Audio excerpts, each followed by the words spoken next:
Take this forecast in any way that it resonates with you. Again, you can watch this for your sun, rising, or moon sign, any aspect of your chart. But astrologically minded patriots, thank your lucky stars for The Daniel Natal Show.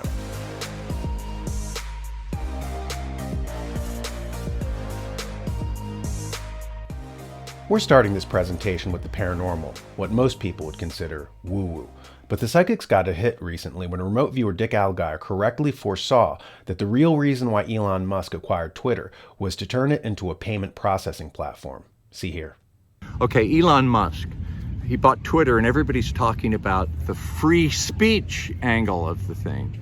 I think it has something to do with cryptocurrency. I think what you're going to ultimately see is Elon Musk taking Twitter and making it a platform for cryptocurrency payments. And I think he will probably use Dogecoin.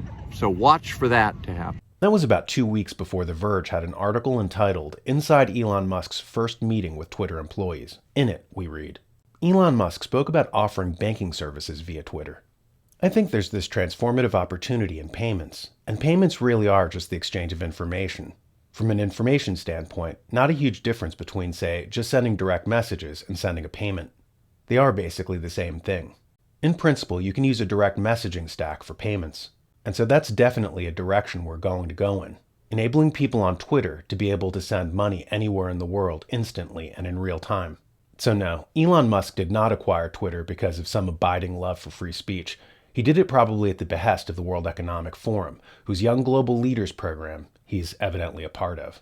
Speaking of technocrats, I should point out that a lot of people are also quite happy about Elon Musk basically taking over Twitter. But it's the usual thing. He is such a globalist. His families are all globalist people. They had like emerald mines. He said he was poor. He's a total liar. He said he was poor. They had emerald mines in South Africa. And he's actually a young global leader. It was actually in a 2008 article on Bloomberg, which is like total globalist propaganda rag. The article's entitled, Young Global Leaders Anderson Cooper and Leonardo DiCaprio are in the most exclusive private social network in the world. And in the article it says, Elon Musk, the chairman of Tesla Motors, the much publicized electric sports car company, is a new young global leader. That was 2008. I should point out, in 2008, Tesla was worth almost nothing, but then he became a young global leader, and then he got literally tens or hundreds of billions of dollars from governments across the world, all controlled by Satan Klaus, and then all of a sudden he's the richest guy in the world.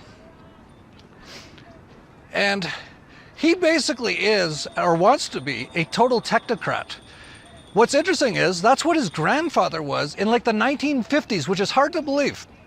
Elon Musk's grandfather, Joshua Haldeman, was the head of the Technocracy Party of Canada when it had over 500,000 card-carrying members.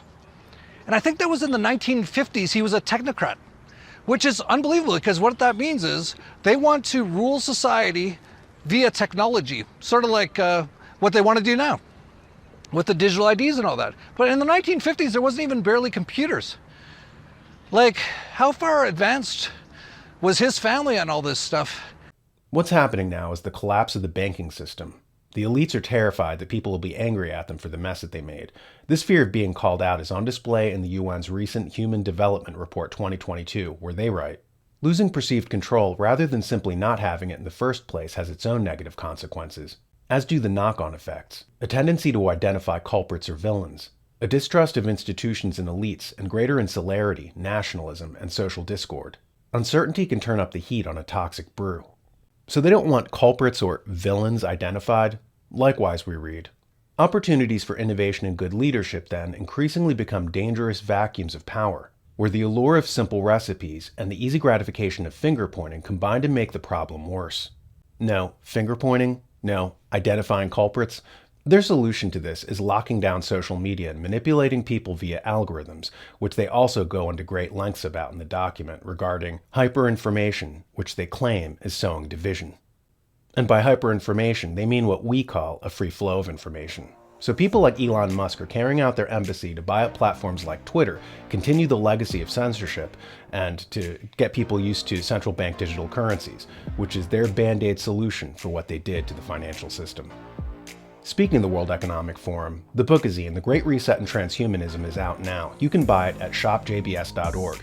Get your copy today to see about some of the issues that we're talking about here in this presentation. Besides, there's an article in there from me.